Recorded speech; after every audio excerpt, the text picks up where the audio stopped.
నమస్కారం అండి. ఆహ్,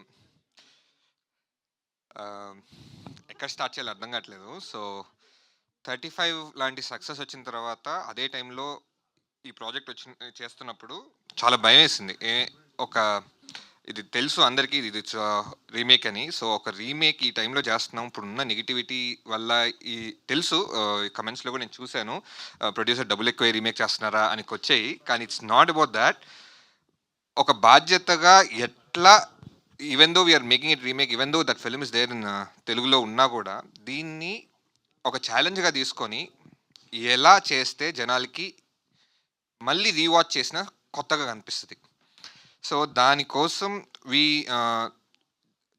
సజీవ్ అందరం వి ఆల్ సాట్ టుగెదర్.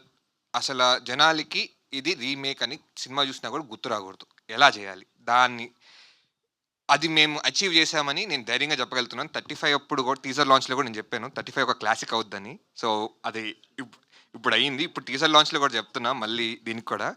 మీరు ఒక రీమేక్ చూస్తున్నట్టు మాత్రం మీరు ఫీల్ అవ్వరు. ఒక కొత్త సినిమా చూస్తున్నట్టే మీరు ఫీల్ అవుతారు. ఐ డోంట్ నో వెదర్ మీకు అనిపించిందో లేదో టీజర్ నుంచి. బట్ సినిమా చూసినప్పుడు అరే!